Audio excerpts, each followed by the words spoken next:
हरे कृष्णा प्रभु जी।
हरे कृष्णा सचिन प्रभु जी, हरे कृष्णा शिल्पी जी। हरे कृष्णा प्रभु जी।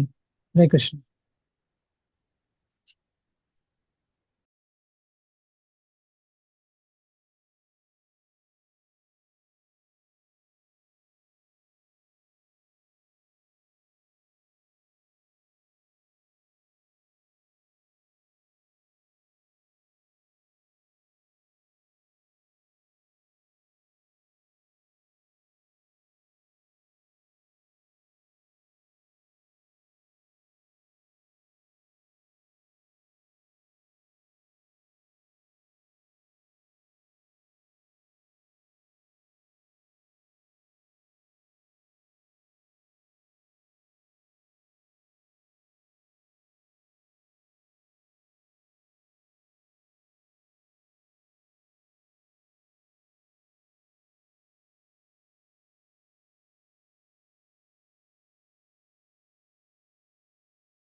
Okay. सो हरे कृष्णा सचिन प्रभु जी, शिल्पी दीदी, आप सबका स्वागत है आज के आखिरी सेशन में, जिस डिस्कवर योरसेल्फ कोर्स के। और हम लोग प्रेयर से शुरू करेंगे और फिर प्रार्थना करने के बाद हम लोग अपना मेन सेशन स्टार्ट करेंगे। सो पहले मैं प्रेयर्स कहूंगा, आप मेरे बात दोहरा सकते हैं। ओम अज्ञान तिमिरन्धस्य ओम अज्ञानतिमिरन्धस्य ज्ञानञ्जन शलाकया ज्ञानाञ्जनशलाकया चक्षुरुन्मिलितं येन चक्षुरुन्मिलितं येन तस्मै श्री गुरवे नमः। तस्मै श्रीगुरुवे नमः। नमः ओम विष्णुपादाय नमो विष्णुपादाय कृष्णपृष्ठाय भूतले कृष्णप्रेष्ठाय भूतले श्रीमते भक्ति वेदांत श्रीमते भक्तिवेदान्त स्वामिन इति नामिने। स्वामीरिति नामिने। नमस्ते सारस्वते देवे नमस्ते सारस्वते देवे गौरवाणी प्रचारिणे गौरवाणी प्रचारिणे निर्विशेष शून्यवादी निर्विशेष शून्यवादी पाश्चात्य देश तारिणे। पाश्चात्यदेशतारिणे। जय श्री कृष्ण चैतन्य जय श्री कृष्ण चैतन्य प्रभु नित्यानंद प्रभु नित्यानंद श्री अद्वैत गदाधर श्री अद्वैत गदाधर श्रीवासादि गौर भक्तविंद। शिवासादि गौर भक्त वृंद। हरे कृष्णा हरे कृष्ण कृष्णा कृष्णा हरे हरे, कृष्ण कृष्ण हरे हरे हरे राम हरे राम हरे राम हरे राम राम राम हरे हरे। राम राम हरे हरे। हरे कृष्णा। सो हम लोग पिछले सेशन के रिवीजन से स्टार्ट करेंगे और उसके बाद फिर अ, हम लोग अपना मेन सेशन आज का जो है वो स्टार्ट करेंगे। तो आप में से कोई बता सकते हैं क्या कि पिछले सेशन में हमने क्या डिस्कस किया था? तो प्रभु जी लास्ट सेशन में अपन ने यानी बाकी जो भी इस जगत में जो अलग अलग धर्म है उसके बारे में चर्चा की। और अपन ने ये भी देखा कि हर एक धर्म का सिद्धांत है कि भगवान एक ही है। और भगवान के नियमों का पालन भी करना चाहिए अपन ने। और हाँ आध्यात्मिक गुरु से संपर्क करके भगवान के धाम कैसे लौट सकते हैं, तो उसका ज्ञान प्राप्त करके अपन भगवान के धाम पे लौट सकते हैं। हाँ जाना। और अलग अलग धर्म में भी क्या बताया गया है वो भी जाना। और उसमें वो भी देखा कि बाकी धर्म में जो बताया गया है वो पूरा ज्ञान नहीं है। हालांकि हिंदू धर्म में वो सब चीजें बहुत डिटेल में और पूरे बारीकाई से और कंप्लीट वे में बताया गया है। तो ये हाँ अपन ने ओवरऑल चर्चा की। हाँ, बिल्कुल सही बिल्कुल सही। शिल्पी दीदी, आपको कुछ याद रहेगा? अगर आप कुछ कमेंट्स देना चाहते हैं तो आप बोल सकते हैं। हाँ जी भैया। बिल्कुल। लेकिन क्या है, मेरे यहाँ नेटवर्क इशू हो जाता है तो मैं सुनने में थोड़ा सा वो कर पाती हूँ। मेरे यहाँ पूरा नेटवर्क नहीं आ पाता, तो कभी मैं आपकी बातें पूरी सुन पाती हूँ तो, लेकिन जो आता है तो मैं उसको स्क्रीनशॉट लेके लिखती जाती हूँ जरूर। अच्छा अच्छा, ठीक है, वो भी अच्छी जी। बात है। ठीक है। जी। ठीक है। ठीक है, तो आज हम लोग शुरू करने वाले हैं। हमने पिछले सेशन देखा था कई धर्म क्यों हैं, और हमने एक एग्जांपल देखा था 2 - 3 का, कि 2 - 3 इज इक्वल जी। टू -1 होता है, या 2 - 5 इज इक्वल टू -3 होता है। वो नेगेटिव नंबर्स छोटे बच्चों को समझ में नहीं आते, पर बड़े होते हैं तो समझ में आ जाते हैं उनको। फिर थोड़े और बड़े होते हैं वो, तो उनको फिर इंटीग्रेशन, कैलकुलस, लॉगरिथम, बहुत सारी चीजें बताते हैं उनको, क्योंकि वो अब समझने के लायक हो जाते हैं। तो अलग अलग धर्म भी इसलिए हैं क्योंकि व्यक्ति की जो योग्यता है या चेतना है भगवान के बारे में समझने की, भगवान के प्रति प्रेम भाव से आगे बढ़ने की, वो लिमिटेड रहती है। धीरे धीरे वो चेतना विकसित होती है। तो उसके हिसाब से अलग अलग धर्म भगवान ने दिए हुए हैं। तो ये हमने पिछले सेशन में देखा था। आज हम दो टॉपिक्स देखने वाले हैं। भगवान के बारे में ज्ञान क्या दिया गया है अलग अलग धर्मों में, और हम देखेंगे शिला प्रभुपाद के बारे में।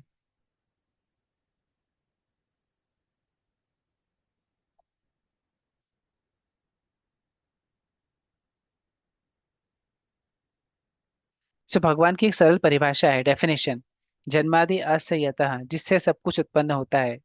तो श्रीमद् भागवतम करके एक बृहद पुराण है, बहुत बड़ा पुराण है, और उसमें 18,000 से ज्यादा श्लोक हैं। उसमें पहले कैंटो के पहले चैप्टर के पहले श्लोक में ही लिखा है कि जिससे सब कुछ उत्पन्न होता है वो भगवान है। गोविंदम आदि पुरुषम तमहम भजामि। और आप यहाँ पे फोटो में भी देख रहे हैं, तो भगवान से आप सांस ले रहे हैं और सांस छोड़ रहे हैं।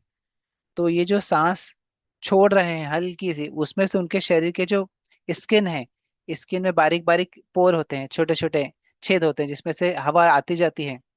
तो उसमें से ब्रह्मांड निकलते हैं, अनेक ब्रह्मांड निकलते हैं। भगवान जब सांस खींचते हैं तो ये ब्रह्मांड वापस अंदर समझ चले जाते हैं। तो इस प्रकार पृथ्वी की रचना हो रही है, ब्रह्मांडों की रचना हो रही है, फिर ब्रह्मांड वापस भगवान के अंदर जा रहे हैं। और हर एक ब्रह्मांड में आप देख रहे हैं इधर, तो फिर वापस विष्णु भगवान हैं, शेषनाग हैं, और अनंत शेष हैं, और फिर लक्ष्मी जी हैं। और फिर भगवान की नाभि कमल से ब्रह्मा जी उत्पन्न हो रहे हैं। और फिर ब्रह्मा जी जो है वो उस ब्रह्मांड के अंदर ब्रह्मा की अलग अलग ग्रहों की रचना करते हैं। तो हमारे जो ब्रह्मांड है उसके अंदर 14 प्लैनेट्स हैं। धरती के ऊपर 6 प्लैनेट्स है, धरती के नीचे 7 प्लैनेट्स हैं, ऐसे करके 14 प्लैनेट्स का सिस्टम है। और हमारे जो ब्रह्मांड के ब्रह्मा है उनके 4 सिर हैं। किसी किसी ब्रह्मांड के में ब्रह्मा के 8 सिर, 10 सिर, 100 सिर, 1000 सिर ऐसे होते हैं।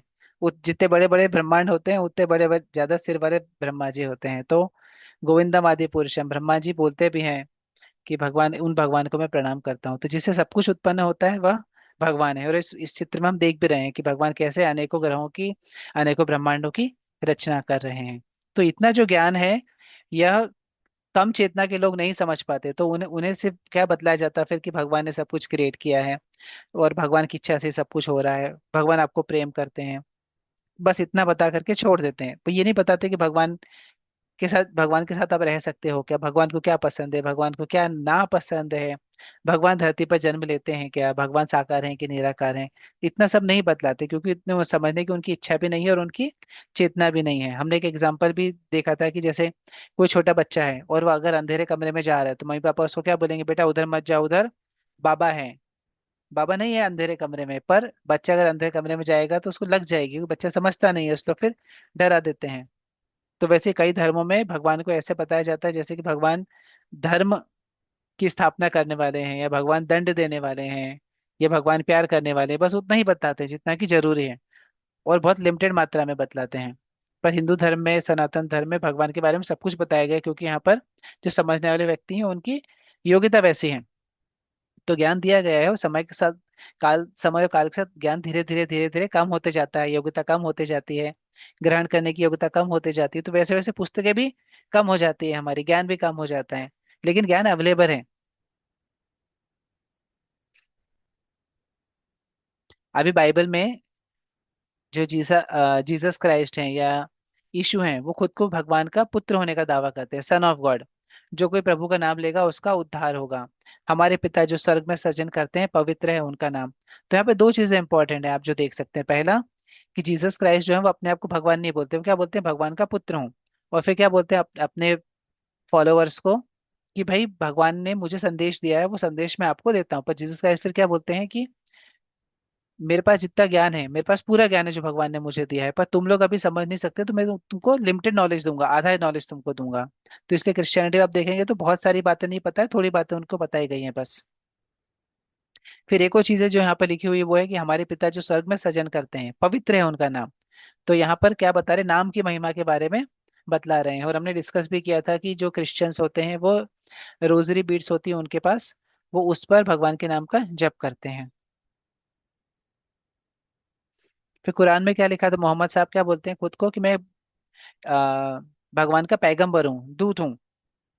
और इसको है ना, उनकी बुक है अल फत करके, उसमें लिखा है मोहम्मद अल्लाह के रसूल हैं। मोहम्मद बिन बिन अल्लाह ऐसा कुछ उनका नाम है। तो उससे पता चलता है कि भगवान के संदेश वाहक हैं। फिर और क्या लिखा है उसके अंदर, तो मोहम्मद आपके किसी पिता, आदमी का पिता नहीं है, लेकिन वह अल्लाह के संदेश वाहक और नबियों की मोहर है। तो फिर वही बता रहे हैं वो उनकी 2-3 बुक्स के अंदर, कि भगवान के एक दूत हैं जो हमें भगवान का संदेश देने के लिए आए हैं। और मोहम्मद साहब ने क्या कहा कि भगवान ने मुझे कितना नॉलेज दिया, तो बोले आधा नॉलेज दिया है मुझे। मतलब भगवान तो दिखते नहीं है उनको, तो उनको जो मैसेज मिले, वो बोले कि मुझे आधा नॉलेज मिला है, उस आधे का मैं आधा तुमको दे रहा हूँ, क्योंकि तुम इतना ही समझ सकते हो। तो जीसस क्राइस्ट को फुल नॉलेज था, उन्होंने आधा दिया क्रिश्चियंस को। फिर मोहम्मद साहब को आधा नॉलेज मिला है, उसका आधा उन्होंने दिया मुसलमानों को। क्यों? क्योंकि बोले कि अब आप इतना ही समझ सकते हो। इसलिए तो जैसे व्यक्ति की योग्यता होती है उसके हिसाब से हम उसको शिक्षा दे सकते हैं। आप देखेंगे तो आईआईटी में एंट्रेंस के लिए एग्जाम होता है, और एग्जाम बहुत टफ होता है। तो फॉर एग्जाम्पल, अगर मेरे 11th में 60% आए, 12th में मेरे 60% आए, और फिर मैं आईआईटी का एग्जाम दूंगा, तो आप समझ सकते हैं कि मेरा सिलेक्शन नहीं होगा। क्यों? क्योंकि मैं 60% लाने वाला व्यक्ति हूँ, मैं 90%, 95% लाने वाला व्यक्ति नहीं हूँ। तो मेरे आईआईटी में अगर एडमिशन करा भी देंगे तो उसकी जो टफ बुक्स हैं, उसका जो टफ कोर्स है, जो उसकी स्ट्रिक्ट पढ़ाई का शेड्यूल है, मैं उसको फॉलो नहीं कर पाऊंगा। तो इसलिए मेरे जैसे व्यक्ति के लिए क्या अच्छा है, भाई तुम किसी छोटे कॉलेज में एडमिशन ले लो, 60% आए हैं तुम्हारे, और छोटे मोटे कॉलेज से इंजीनियरिंग कर लो अगर तुमको इंजीनियरिंग करनी है तो। पर आईआईटी में तुम्हारा एडमिशन नहीं हो सकता क्योंकि योग्यता नहीं है। तो जैसी योग्यता होती है भगवान वैसे अपने बारे में जानकारी देते हैं, वैसे बोलते हैं कि भाई तुम इतनी भक्ति कर सकते हो, भाई तुम इतने यहाँ तक आ सकते हो।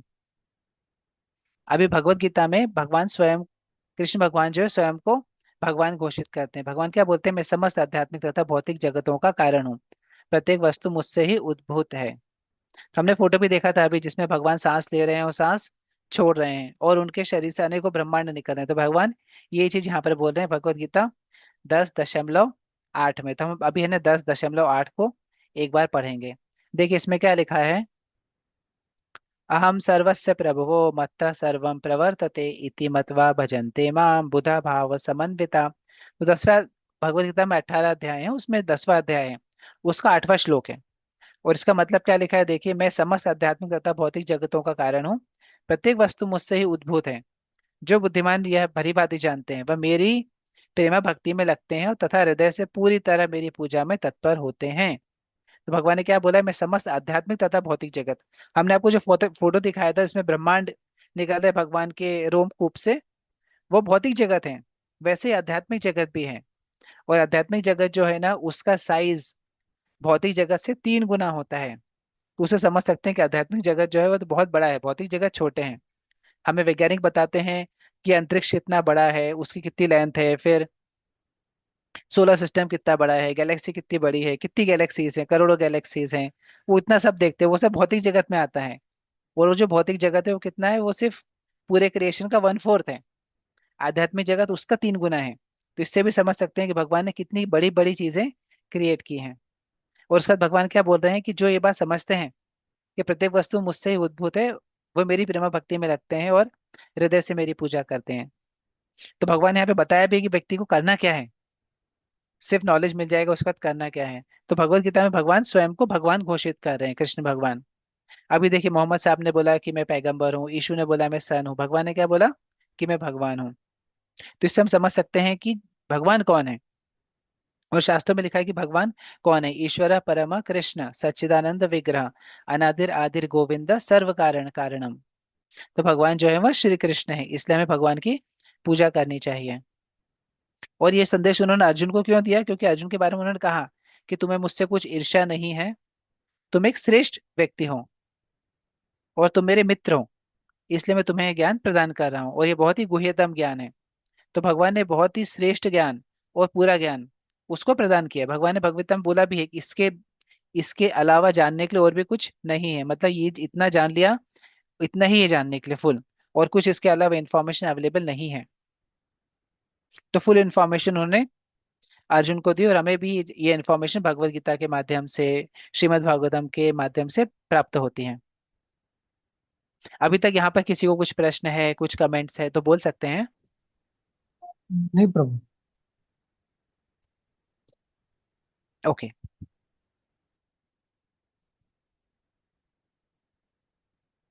अभी हम देखेंगे भगवान का नाम। तो कृष्ण और क्राइस्ट थोड़ा मिलता जुलता लगता है ना। तो कृष्ण जो है उनका मतलब होता है सर्व आकर्षक, जो सबको अपनी तरफ आकर्षित करते हैं, है ना। जो क्राइस्ट शब्द है ना, जीसस क्राइस्ट, तो जीसस तो हो गए जो क्राइस्ट, जो क्राइस्ट के पुत्र हैं, वो क्राइस्ट कौन है, तो भगवान है। अभी क्राइस्ट शब्द जो है वो ग्रीक शब्द क्रिस्टोस से आया है, और क्रिस्टोस शब्द जो है ना वो एक ग्रीक वर्ड है। वो संस्कृत के बहुत सारे वर्ड से जो आपको ग्रीक भाषा में देखने को मिलते हैं।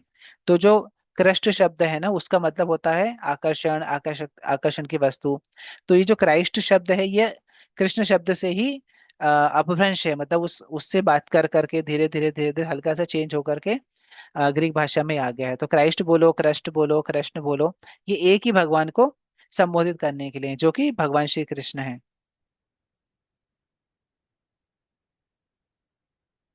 अभी देखिए यीशु ने क्या कहा, यीशु ने कहा कि हमारे पिता जो स्वर्ग में सृजन करते हैं, पवित्र है उनका नाम, भगवान का वह नाम कृष्ण या कृष्ण था। तो वो अपने पिता के बारे में जिसके बारे में बोल रहे हैं क्राइस्ट के बारे में, वो दरअसल कृष्ण ही है। क्राइस्ट कृष्ण को कहने का एक और तरीका है।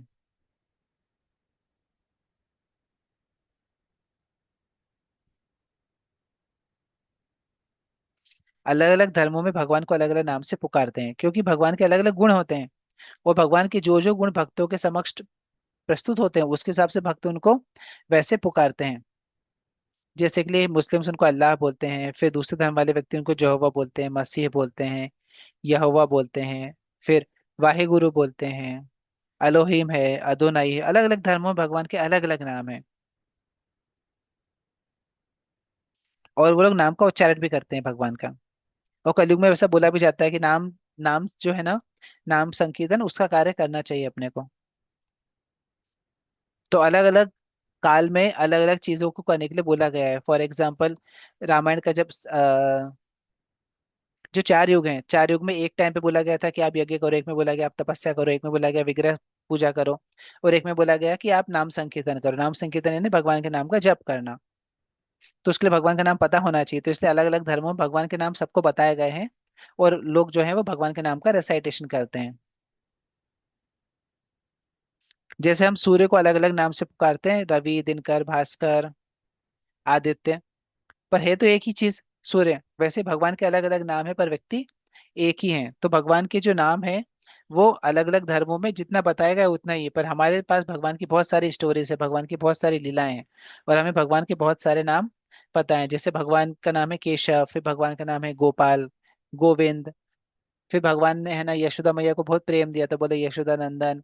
फिर नंद भगवान को बहुत प्रेम दिया तो नंद नंदन या नंद के पुत्र। तो ऐसे बहुत सारे भगवान के नाम हैं। फिर भगवान ने है ना किसी मूर नाम के राक्षस को मारा तो बोले मुरारी। फिर भगवान ने कृष्ण भगवान अर्जुन के है ना सारथी बन गए तो बोले पार्थ सारथी। तो भगवान के बहुत सारे नाम हैं उनके, पर उनका असली नाम जो है, जो रियल नेम से, वो है गोपाल, गोविंद, ऐसे। तो धर्म जो है वो व्यक्ति, वो मूलतः एक ही ईश्वर को संबोधित कर रहे होते हैं। अभी अलग अलग धर्मों में भगवान की भूमिकाएं भी अलग अलग ढंग से दी जाती हैं। जैसे आप फॉर एग्जाम्पल इस्लाम के बारे में देखेंगे तो इस्लाम में वो क्या बोलते हैं, अल्लाह से डरो। फिर क्या बोलता है, अल्लाह तुमसे प्रेम करते हैं। फिर अल्लाह ने जहान बनाया है। फिर अल्लाह की बात मानोगे या अल्लाह के बताए हुए रास्ते पर चलोगे तो जन्नत में जाओगे, नहीं तो जहन्नुम की आग में तुमको हमेशा हमेशा के लिए जलना पड़ेगा। ऐसा बोलते हैं। तो भगवान को किस तरह से प्रेजेंट करते हैं, जैसे कोई बड़ा राजा है जिससे हमको थोड़ा डिस्टेंस रखना है, उसके बताए हुए रास्ते पर चलना है और उसका सम्मान करना है, इतना बतलाते हैं। क्रिश्चियनिटी में भगवान के बारे में ज्यादा इंफॉर्मेशन नहीं देते हैं कि भगवान एज ए पर्सन कैसे हैं, लेकिन वो बताते हैं कि भगवान का जो जगत है वो कैसा है और भगवान का नेचर कैसा है, उतना बताते हैं। और सनातन धर्म में भगवान के बारे में बहुत सारी जानकारी देते हैं। वो भगवान के अलग अलग रूप हैं, भगवान अलग अलग वैकुंठ लोकों में रहते हैं, जैसे अयोध्या धाम में रहते हैं भगवान।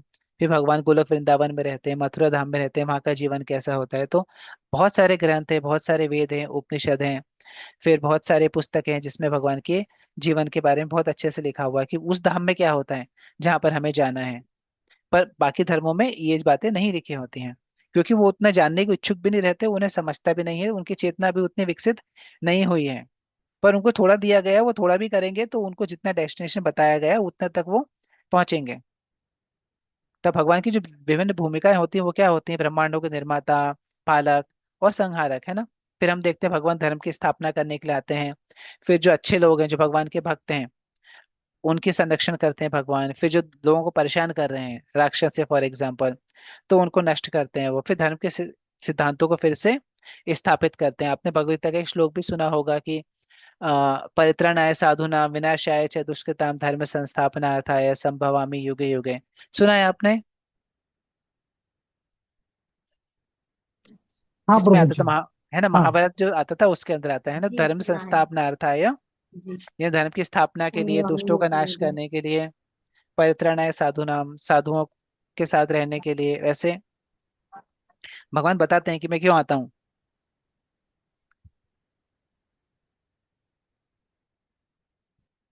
ये बात हम डिस्कस कर चुके हैं कि एक आध्यात्मिक जगत है जहाँ पे भगवान भक्तों के साथ प्रेम में लीलाओं का आनंद लेते हैं। अभी जो फोटो देखोगे ना आप, तो फोटो हमें लगता है कि अच्छा, कृष्ण भगवान है, बलराम है, उनके मित्र, वो इतने ही हैं। ये लोग जो हैं ये लाखों करोड़ों हैं। यहाँ पर ये लाइनें कभी खत्म ही नहीं होती। और जहाँ पे भक्तों को लगता है अरे भाई हमको भगवान दिख नहीं है, तो भगवान एक रूप में और प्रकट हो जाते हैं ताकि उनको दिख सकें भाई। अच्छा ठीक है। तो वहां का जो लोक है वो 3 डायमेंशनल नहीं होता, 4 डायमेंशनल होता है, सब भगवान को देख पाते हैं। पर भगवान अपना विस्तार भी करते हैं। और भगवान अपने भक्तों को अलग अलग सेवाएं करने का मौका भी देते हैं। और ये जो खेलकूद आप होते हुए देख रहे हो ये सच में होता है वहां पर। यानी वहां की लाइफ में आपको 9 to 6 की जॉब करने की जरूरत नहीं है, घर पे खाना बनाने की जरूरत नहीं है, किचन साफ करने की जरूरत नहीं है, जूते पॉलिश करने की जरूरत नहीं है, कपड़े प्रेस करने की जरूरत नहीं है, कपड़े धोने की जरूरत नहीं है। सब कुछ सच्चिदानंद से बना हुआ है और बहुत ही अच्छी व्यवस्था है वहां पर सब कुछ। तो हमें वहां पर जाने के वापस प्रयास करना चाहिए, मतलब we have to return back to आध्यात्मिक लोक, यानी आध्यात्मिक लोक वापस जाने का प्रयास करना चाहिए।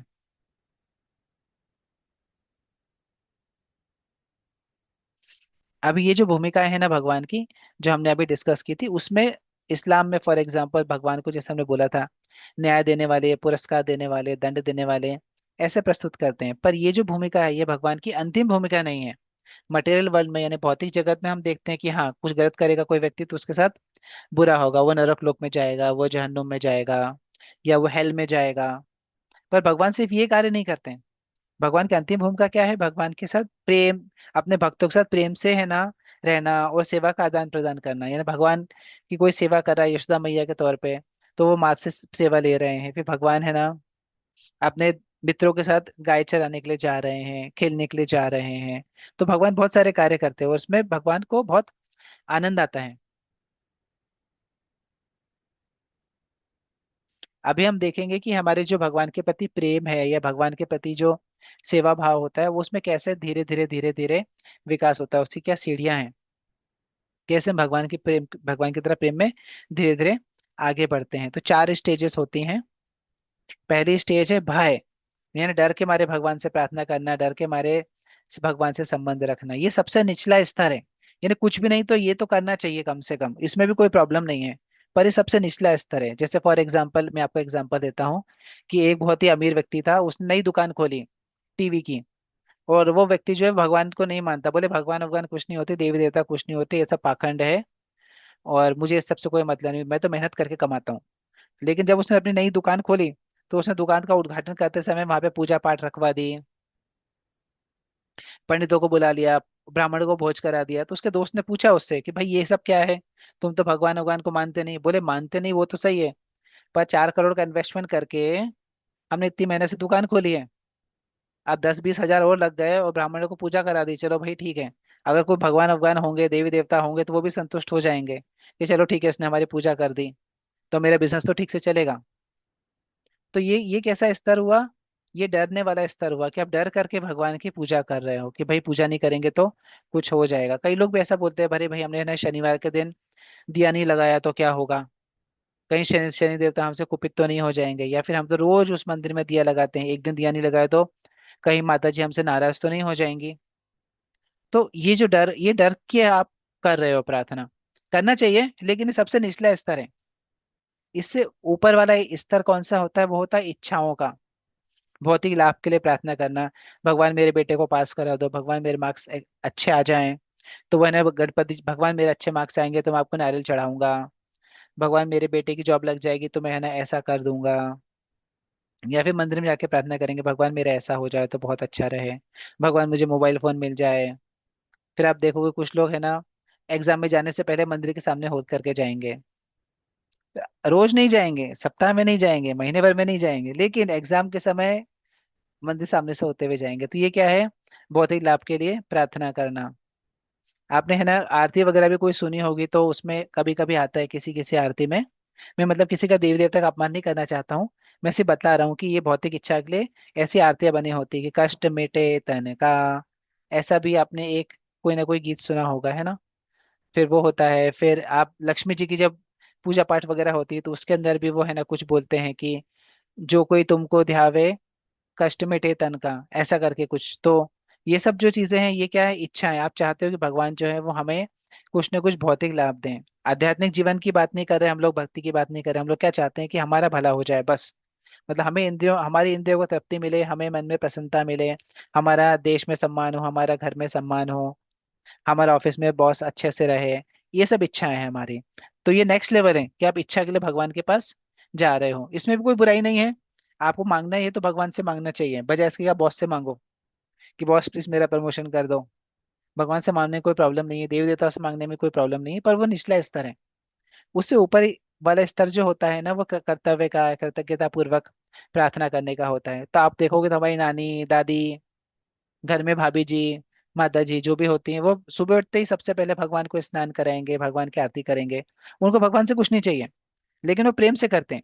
यूपी बिहार वगैरह में भी हम देखते हैं, जहाँ मथुरा में भी, कि कई बच्चे जो होते हैं वो सुबह सो करके उठेंगे तो सबसे पहले भगवान को उठाएंगे घंटी बजा करके, फिर भगवान के लिए पानी ला करके रख देंगे, दूध ला करके रख देंगे, फिर नहा करके आएंगे, फिर वो दूध जो है उसको प्रसाद के तौर पे ले लेंगे, फिर मम्मी को बोलेंगे मैं आता हूँ, फिर भगवान को भोग लगाऊंगा। तो ऐसा कुछ ना कुछ करते रहते हैं, जिसमें भगवान के प्रति वो कर्तव्य भाव से, कृतज्ञता भाव से करते हैं कि भगवान ने हमारे लिए कितना सब कुछ किया है। वो भगवान से मांगते नहीं, ऐसा नहीं, वो भी मांगते हैं भगवान से, लेकिन उनका रूटीन क्या बना होता है कि हमें भगवान के लिए कुछ करना है, हमें भगवान से प्रेम है, हम भगवान के लिए क्या कर सकते हैं, भगवान के लिए नई ड्रेस लेकर के आते हैं हम लोग, चलो भगवान को स्नान कराते हैं। फिर कोई पूजा का दिन आएगा, जन्माष्टमी वगैरह, तो बोले चलो भगवान को दूध से स्नान कराएंगे, दही से स्नान कराएंगे, पंचांग से स्नान कराएंगे। तो ऐसा अलग अलग चीजों से करते हैं। तो ये कर्तव्य का लेवल है, ये बहुत अच्छा लेवल है, वेरी नाइस। इससे भी लेकिन एक लेवल ऊपर है। वो लेवल क्या है? भगवान के प्रति प्रेम। अभी हम कर्तव्य भाव से ऊपर उठ गए कि भगवान ने हमारे लिए कुछ किया इसलिए हम कुछ कर रहे हैं। उससे ज्यादा अच्छा है प्रेम भाव। तो मैंने जो पिछला एग्जाम्पल दिया था, उसमें बच्चे कर्तव्य भावना से नहीं हट करके प्रेम में चले जाते हैं, जिसमें उनको लगता है भगवान की कथा सुननी चाहिए हमको, फिर भगवान के पास डॉल वगैरह ला करके रख देंगे, भगवान के आसपास पीकॉक ला करके रख देंगे, भगवान के पास फ्लावर्स ला करके रख देंगे, छोटे छोटे बच्चे। वो बदले में कुछ एक्सपेक्ट नहीं करते, बोलते बस भगवान की हमको सेवा करनी है। तो ये प्रेम भाव है। तो ऐसे भक्त जो होते हैं वो जब भी भगवान को, ये संसार को छोड़ते हैं और भगवान को ध्यान करते हुए शरीर छोड़ते हैं, तो भगवान के धाम चले जाते हैं, कोई सा भी वैकुंठ धाम, जहाँ पे भगवान, जिस भगवान के रूप से उनको प्रेम होता है, राम भगवान से, कृष्ण भगवान से, उनके लोग को वो प्राप्त करते हैं। तो प्रेम जो है वो सबसे हाईएस्ट लेवल है। तो हमें इस लेवल पे पहुंचने की कोशिश करना चाहिए, तो धीरे धीरे आगे बढ़ते हैं हम लोग। तो आप में से अधिकतर लोग जो है वो ऑलरेडी कर्तव्य के लेवल पर, इच्छा के लेवल क्रॉस करके कर्तव्य के लेवल पर होंगे अभी। तो हमको बस क्या करना है, अभी प्रेम के लेवल पे पहुंचना है। उसमें से कुछ कुछ हमारे मन में ऐसा भी रहता है कि भगवान के प्रति थोड़ा प्रेम है, तो उसको प्रगाढ़ करना है अपने को, इतना हमें करना है। अभी इस स्लाइड के ऊपर किसी को कुछ क्वेश्चन हो, या अभी तक किसी को कुछ क्वेश्चन हो या कमेंट हो, तो आप बोल सकते हैं। No problem. ओके।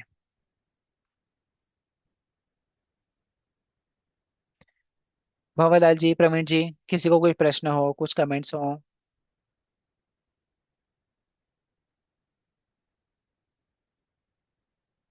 ठीक है, हम लोग आगे बढ़ते हैं फिर।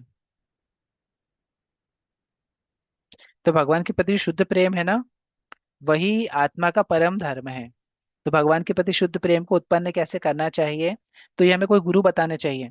गुरु बताते हैं ना, तो गुरु के सानिध्य में, गुरु के मार्गदर्शन में हम लोग आगे बढ़ते हैं। जैसे बच्चे जब छोटे होते हैं, उनको स्कूल भेजते तो बोलते नहीं नहीं हमको स्कूल नहीं जाना, लेकिन जब स्कूल भेज देते एक बार पेरेंट्स, तो फिर क्या होता है, बच्चे प्रसन्न हो जाते हैं, फिर उनको स्कूल ही जाना रहता है, दोस्तों के साथ ही खेलना होता है, बोलते ये मेरा फ्रेंड है। तो एक बार प्रेम भाव उत्पन्न हो गया अपने फ्रेंड्स के साथ, तो फिर वो बोलते हैं अबे अब तो हमको स्कूल जाना ही है, वो अपने जीवन का हिस्सा ही सम बन जाता है फिर। पर कैसे बना वो? माता पिता ने गुरु का कार्य किया और स्कूल भेज दिया, फिर वहां पे बच्चे को टीचर संभाल लेते हैं, है ना। तो मन में भगवान के प्रति वैसे प्रेम होना चाहिए। वो प्रेम कौन उत्पन्न कर सकते हैं? गुरु हो सकते हैं, जो हमको बताते हैं कि भगवान कौन है, भगवान की क्या महिमा है, भगवान व्यक्ति कैसे हैं, भगवान को क्या पसंद है क्या नापसंद है, भगवान कैसे कैसे लीलाएं करते हैं, भगवान क्यों धरती पर जन्म लेते हैं। तो अलग अलग चीजें जो हमें गुरु के माध्यम से प्राप्त होती हैं। तभी हम शीला प्रभुपाद के बारे में एक वीडियो देखेंगे, जिन्होंने भगवान के प्रति जो प्रेम भाव है, कृष्ण भावनामृत, उसका पूरे दुनिया भर में प्रचार किया है। तो भगवान शीला प्रभुपाद को इसलिए हम लोग जगत गुरु भी बोलते हैं, या आध्यात्मिक दुनिया के दूत बोलते हैं, जो आध्यात्मिक जगत से भौतिक जगत में आए और हमारे जैसे जीवों का कल्याण करा है उन्होंने। तो एक छोटा सा वीडियो हम उनके बारे में देखेंगे अभी। आप मुझे बताइए हाँ कि आवाज आ रही है कि नहीं आ रही है? Bharatvarsha, आवाज आ रही India's है। profound culture, आ रही filled with penetrating answers to man's deepest questions, has long guided thought in the Eastern and Western world. Ancient philosophers like Pythagoras, medieval thinkers like Voltaire, modern scientists like Schrödinger, Heisenberg, and messengers such as Swami Vivekananda accepted Indian philosophy for guidance and inspiration. Yet the purpose of this culture remained unknown, hidden in the hearts of India's greatest mystics. Thus, 50 years ago, in 1965, this rarefied essence was carried by a compassionate 70-year-old saint, Srila Prabhupada, to the shores of the Western world.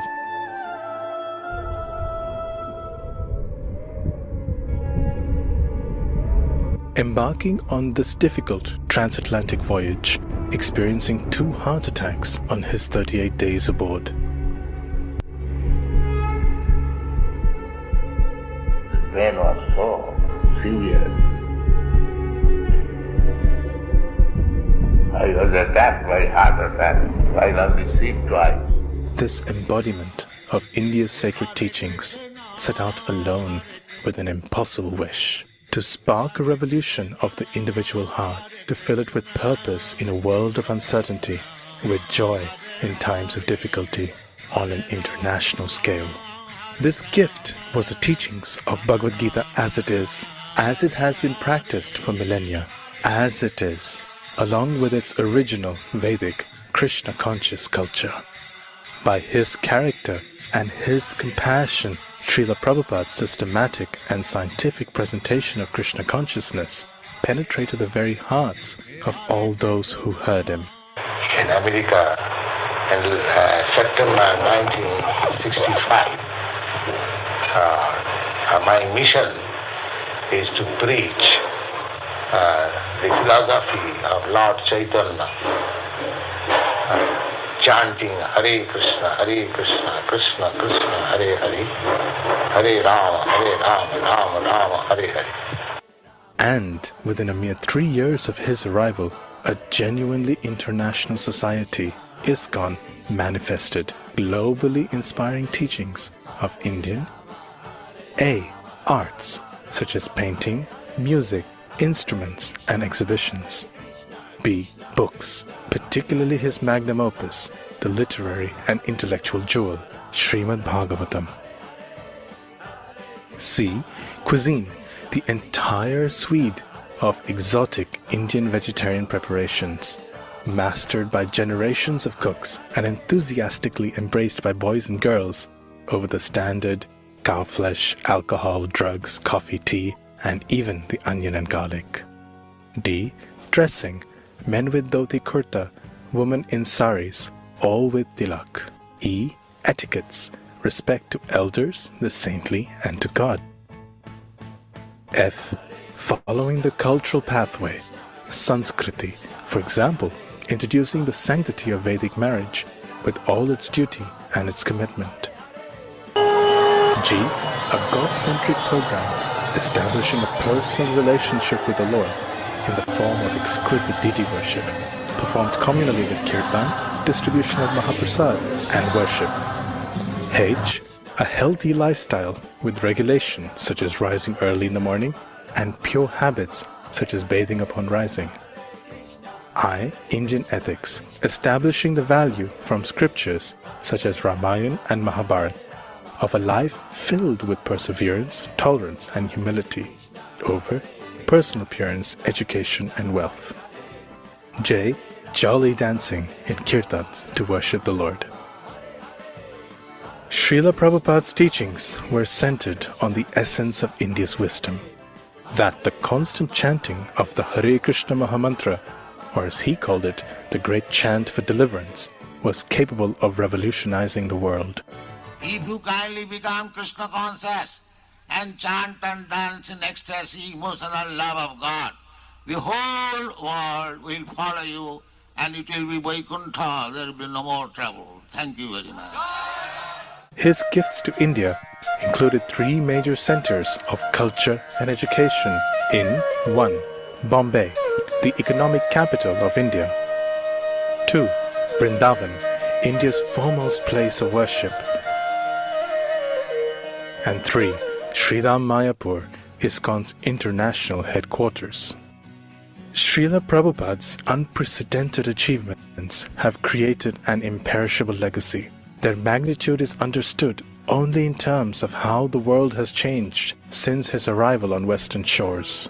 Indians are now valued not only for their technical competence, but also for their character, their holistic culture, and their loving devotion to the Lord. Today, his students form a body of world-class spiritual leaders to carry on Srila Prabhupada's mission of compassion. Truly, India has regained its position as a genuine beacon of light for the entire world, for generations to come, especially with the construction of the Temple of Vedic Planetarium.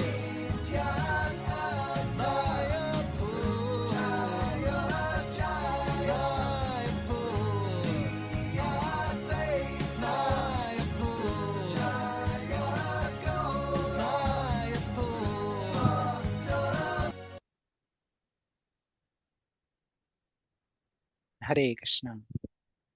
तो शिला प्रपात जो है वो हरे ISKCON के संस्थापक आचार्य हैं। आपको मेरी आवाज आ रही है? हाँ, आ रहे हैं। जी। तो शिला प्रपात जो है वो इस्कॉन के संस्थापक आचार्य हैं। इनके गुरु ने इनको 1933 में जब 22 में जब पहली बार मिले थे, तब पहले मिलते ही कहा था कि तुम तो अंग्रेजी अच्छे से जानते हो, तुम्हें तो कृष्ण भावनामृत का प्रचार विदेशों में जाकर के करना चाहिए था। तब उनको उस टाइम पे लगा नहीं कि मैं ऐसा कर सकता हूँ। और उनकी दीक्षा जब हुई 1933 में, तब भी है ना उनकी उनसे जब भी गुरु से बातचीत होती तो उनका मन मन यही था गुरु का कि अब विदेशों में जाकर के प्रचार करो। और प्रभुपाद ने सोचा कि पहले इंडिया में प्रचार करता हूँ फिर विदेशों में जाऊंगा। तो उन्होंने प्रचार के लिए बहुत कोशिश करी। उनके तब तक उनके बच्चों की शादी हो गई, उनका बिजनेस भी एवरेज ही चल रहा था। फिर बिजनेस बंद कर दिया उन्होंने, और फिर उन्होंने सोचा कि वृंदावन जाकर के रहता हूँ। फिर वृंदावन में भी उनका मन नहीं लगा। उन्होंने सोचा कि प्रभु मेरे गुरु ने बोला है मुझे कि विदेशों में जाके प्रचार करना चाहिए। तो उन्होंने फिर पूरी कोशिश करी कि विदेशों में कैसे जाएं अपन। तो फिर अमेरिका जाने का उनका प्लान बना। 1965 में 70 साल की एज में वो अमेरिका गए, और फिर वहां पर भी 1 साल तक कुछ बात आगे बढ़ी नहीं। तभी वहीं पे टिके रहे और भगवान से प्रार्थना करते रहे। और फिर 1 साल बाद एक टॉम्किंसंस पार्क है, वहां पर वो भगवान के नाम का कीर्तन कर रहे थे। तो फिर कुछ हिप्पी लोग वहां पे आके उनके साथ कीर्तन करने लग गए, और फिर कीर्तन करते करते डांस करने लग गए। फिर उन्होंने क्लास के लिए बुलाया उनको, वो क्लास में आ गए। फिर धीरे धीरे करके ऐसे प्रभुपाद ने इस्कॉन की स्थापना करी। और फिर वो जगह अभी भी है जहाँ पर उन्होंने पार्क में कीर्तन किया था। तो धीरे धीरे करके इस्कॉन फैल गया, और 3 एक साल में फिर प्रभुपाद ने बहुत प्रचार किया।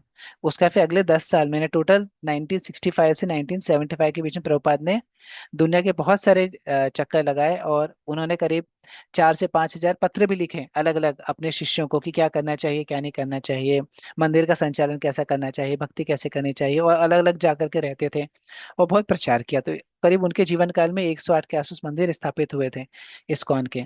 और जो 3 बड़े बड़े मंदिर हैं, एक वृंदावन में है, एक मायापुर में है, ऐसे मुंबई में भी 3 मंदिर हैं, अपने पुणे में भी 3 मंदिर है। तो आप देखोगे प्रचार करने के लिए मंदिर एक बहुत बड़ी जरूरत है। मंदिर के बिना हम प्रचार नहीं कर पाते हैं, क्योंकि आप दर्शन करने जाते हो, कीर्तन करते हो, आप भगवान के विग्रहों विग्रहों के पास बैठ करके कथा सुनते हो। तो अलग अलग सिस्टम है जिसके माध्यम से भगवान के बारे में जानते हैं, भगवान की भक्ति करते हैं। भक्ति का अवसर हमें प्राप्त होता है सेवा के माध्यम से।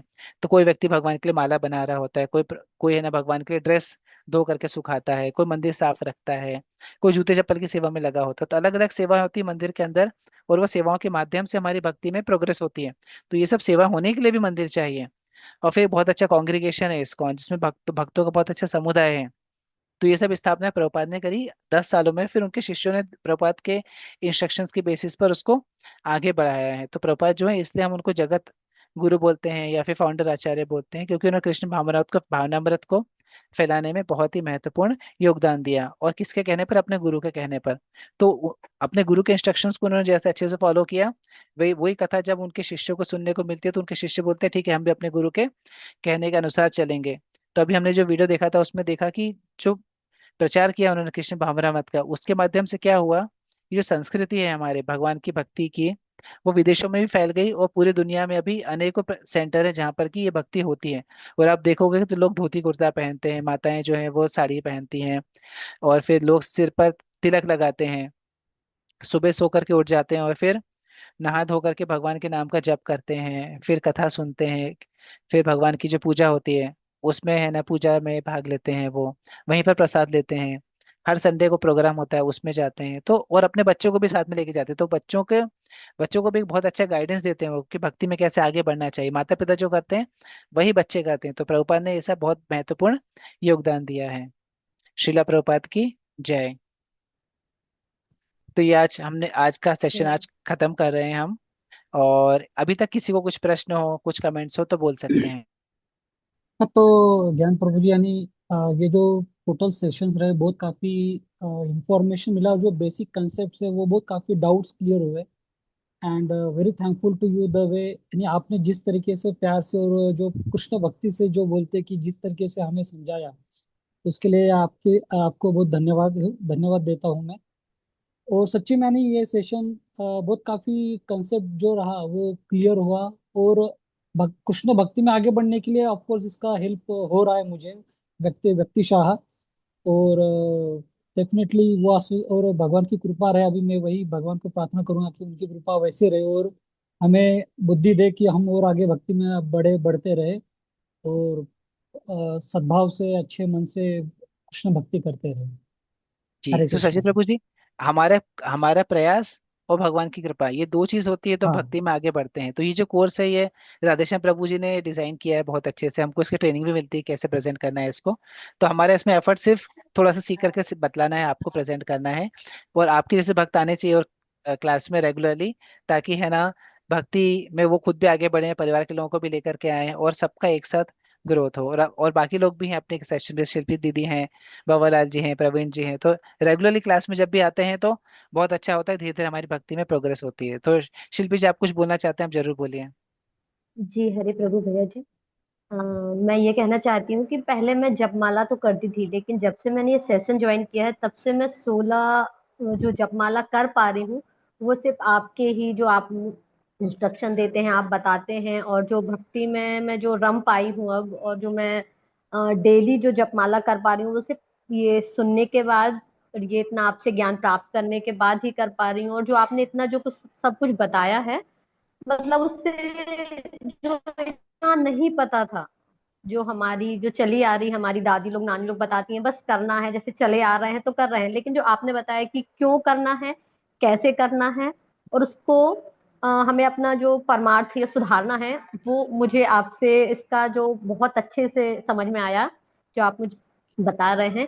तो मैं ये चाहती हूँ कि मैं ये सेशन एक बार फिर से ज्वाइन करूँ, कि मैं जो अभी कुछ समझ पाई हूँ, लेकिन इसको मैं आगे और अच्छे से बहुत सी बातें अभी जो रह गई हैं, जो मैं समझना चाहती थी, लेकिन क्या है, मेरा यहाँ नेटवर्क बहुत कम रहता है, एक छोटा सा गांव है यो, तो यहाँ पे जी नेटवर्क अक्सर आता जाता रहता है, तो मैं इतने अच्छे से बहुत सी बातों को मैं नहीं समझ पाई थी। तो मैं अगली बार फिर से ये सेशन ज्वाइन करना चाहूंगी। हाँ और आपके लिए बहुत बहुत धन्यवाद, बहुत जी सारा। जी। सो भगवान के नाम की जो महिमा है वो तो अनंत है। वैसे भगवान के बारे में हम जानना चाहते हैं, इच्छा होती है, तो ये भी भगवान की कृपा होती है हमारे ऊपर, तब हम भगवान के बारे में जानने की हमारा मन करता है। हमारे आसपास से कोई व्यक्ति जा रहा होता है, बोलता है कि आपको भगवत गीता क्लास ज्वाइन करनी है क्या, तो भगवान की कृपा की वजह से ही होता है। तो सब भगवान की कृपा से हो रहा है। तो आप बहुत लकी हैं और अच्छा है आप उसको कंटिन्यू करें, क्योंकि हमारे प्रयास भी बहुत जरूरी हैं। तो अभी डिस्कवर योरसेल्फ ये जो कोर्स चल रहा है ना, इसका ही हम लोग इस कोर्स को वापस रिपीट करेंगे अगले सप्ताह से। तो आप वो वाला सेशन भी ज्वाइन कर सकते हैं, या फिर भगवत गीता की क्लासेस चल रही है हमारे, आप वो भी ज्वाइन कर सकते हैं। आप मनीष प्रभु जी से पूछ सकते हैं कि क्या बेस्ट रहेगा, और फिर वैसा आप कंटिन्यू कर सकते हैं। भैया वो मैं वो वाली क्लास तो कर ही रही हूँ, भगवत गीता अच्छा, की वो क्लास वो भी ज्वाइन ठीक है। करती हूँ, और ठीक है। साथ में मैं ये सोच रही हूँ कि डिस्कवर और लाइफ एक बार मैं फिर से करूँ। हाँ तो ठीक है, ये वाला कोर्स जो है आप फिर से कर सकते हो, अगले सप्ताह से फिर से जी सैटरडे से क्लासेस होंगी। तो मैं आपको ग्रुप ग्रुप का लिंक भेज देता हूँ, जी जी बिल्कुल। है ना जी। जी भैया जी। और किसी कुछ प्रश्न हो, कुछ कमेंट्स हो, भंवरलाल जी, प्रवीण जी?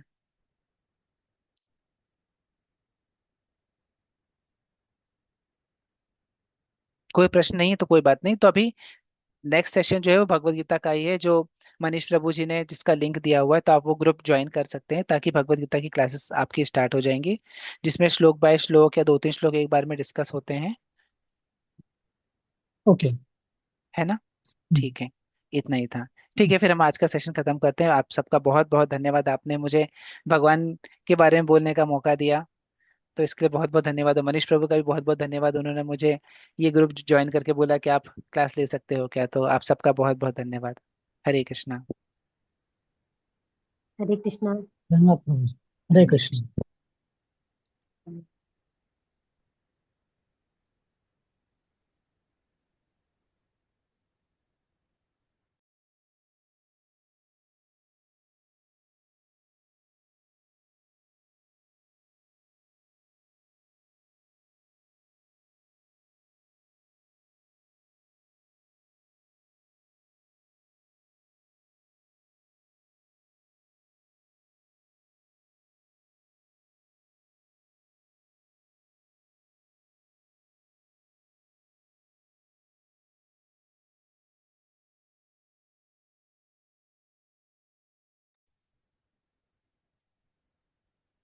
भंवरलाल भैया, अभी आप क्लास में हैं क्या?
ये